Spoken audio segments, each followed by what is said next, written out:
बाद में वक्फ कानून के विरोध में हुई हिंसा के बाद हालात भले ही सामान्य हो गए हैं, लेकिन इस हिंसा के बीच से जो कहानियां निकल कर आ रही हैं वो बेहद डराने वाली हैं। आरोप है कि हथियारों के बल पर अराजक भीड़ ने हैवानियत की हदों को पार कर दिया।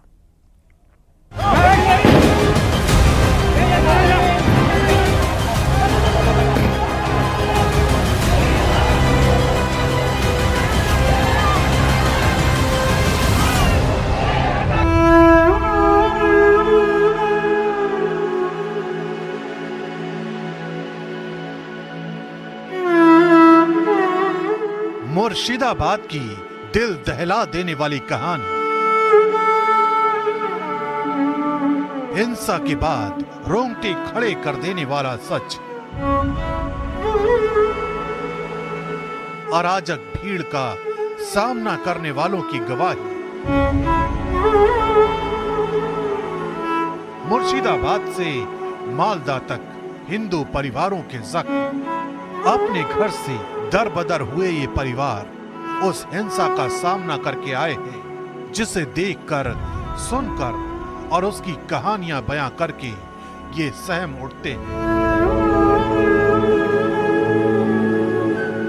हिंसा की आग ने इन्हें भीतर तक झुलसा दिया है। चेहरे पर ऐसी दहशत जिसे शब्दों में बयां नहीं किया जा सकता। मुर्शिदाबाद हिंसा के ये चश्मदीद मालदा में सिर्फ इसलिए शरणार्थी बने हैं क्योंकि अराजक भीड़ ने इनके साथ हैवानियत की हदों को पार किया। आरोप इतने संगीन कि सुनकर ही कलेजा कांप उठे।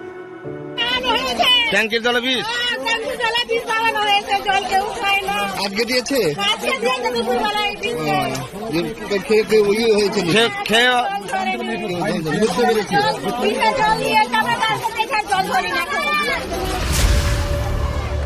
वक्त कानून के विरोध में हिंसा ऐसी भड़की कि मुर्शिदाबाद में सारा सिस्टम धराशायी हो गया।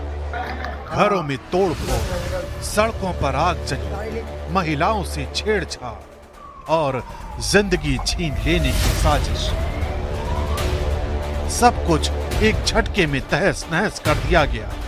यही वजह है कि हिंसा प्रभावित हिंदू परिवार सच बयां करके सिहर उठते हैं।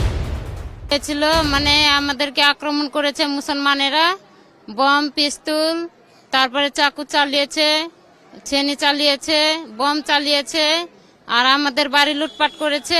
বাড়িতে জানলা কবাট ভেঙে পেট্রোল ধরে আগুন জ্বালিয়ে দিয়েছে, গ্যাস সিলিন্ডার সব নষ্ট করে দিয়েছে। তো আমরা কোথায় থাকবো? তার জন্য আমাদের এই পার থেকে গেলছে সেমিন পুলিশেরা নৌকা নিয়ে আমাদের ঘাটের সামনে, তার জন্য ওরাই নিয়ে এসছে, বাচ্চা কুচ্চা নিয়ে এসছি। मुर्शिदाबाद को आग में झोंकने वाले उपद्रवियों का तांडव सिर्फ हिंदुओं तक ही सीमित नहीं है। उपद्रवियों ने पेट्रोल बम मारकर बीएसएफ के जवानों को भी जिंदा जलाने की नाकाम कोशिश की। मुर्शिदाबाद में हुई हिंसा को लेकर तमाम सवाल उठ रहे हैं। दावा किया जा रहा है कि मुर्शिदाबाद में उपद्रवियों ने केवल हिंदुओं को निशाना नहीं बनाया बल्कि बीएसएफ के जवानों पर भी पेट्रोल बम फेंके। केंद्रीय मंत्री सुकांत मजूमदार ने एक्स पर यह दावा किया और बीएसएफ के एक अधिकारी ने उनके इस दावे की तस्दीक भी कर दी। असफल मुख्यमंत्री ममता बनर्जी बंगाल में तुष्टीकरण इतनी खतरनाक ऊंचाई पर पहुंच गया है कि अब जिहादी कट्टरपंथी भी पेट्रोल बम से बीएसएफ के जवानों पर हमला करने की हिम्मत कर रहे हैं। ये सिर्फ अराजकता नहीं है, ये दिन दहाड़े देशद्रोह है।